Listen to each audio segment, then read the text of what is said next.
nnyo mu kisaawe kya entertainment mu ggwanga Uganda ne East Africa. Omukulu ono oyinza okuba ali omuwulirizaako ng'obadde ogobera endongo y'omu ku balegenti ba DJ abasobodde okuba ate nga bakikubye ennyo bamuyita DJ Bush Baby.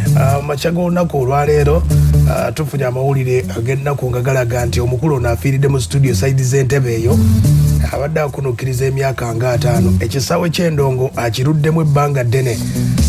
DJ Bush Baby ndowooza omwaka gwa 2021 yafuna obuzibu. Yali ayoza emmotoka ye kati yali asitudde baafu nga n'aseerera n'agwa kati n'afuna obuzibu mu kiwata amagumba agamu ne gafuna obuzibu. Era badde bagezaako okumuyambako sajja le baali bawutegeeza nti akasente n'agezaako byonna obikola naye embeera ebadde ekyagaanye paka bwafiiridde DJ Bush Baby. Enkakasa bw'oba ogoberako radio bagiyita East African Radio y'omu ku basajja be baasooka okuba ate nga basayininga sides eyo e Tanzania olw'ensonga nti Tanzania obudde obwo baali bakozesa nnyo Oluswayiri kati Bush Baby yali ayogera Luzungu era radio yakwata nnyo olw'ensonga nti mu East Africa yali ekubira ddala mu nsi ez'enjawulo ng'ekuba mu Uganda, Kenya, Rwanda yonna ng'eva sides e Tanzania egyo esobola okuba ate nga bakitambuliza. Mu Tanzania nayo waliyo radio bagita Kiss FM.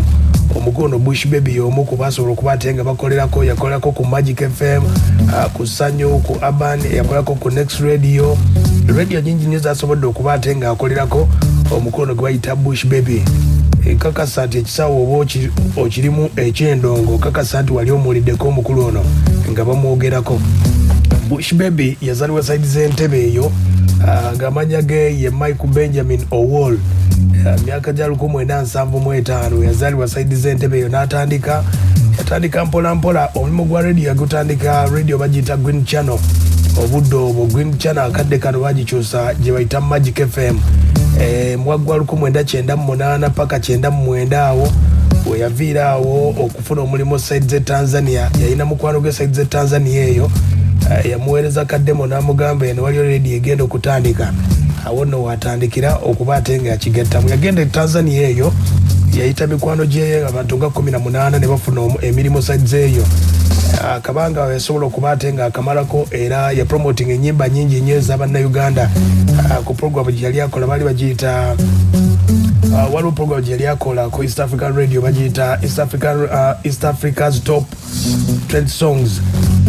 Ya promotinga nnyo ba Peter Miles, ba Bebe Cool, ba Bobby Wine, ennyimba nnyingi zisobola okuba ate nga promotinga omukulu we gwe bayita DJ Bush Baby. Mwaka gwa 2000 ng'avudde bwe yavaako e Tanzania yakomawo wano ne yeegatta ku Sanyu.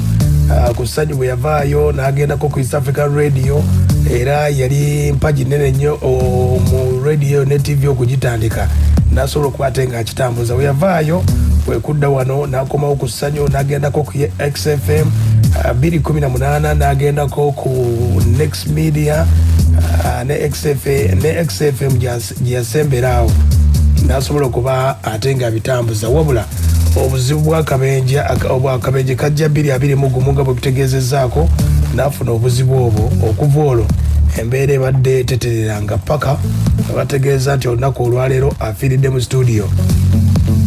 Mu studio side z'entebe katadde bakyalinze police esobole okuba ate ng'ekola okunoonyereza okulala mu nteekateeka eyo nga police weerina okuba ate ng'ebikola.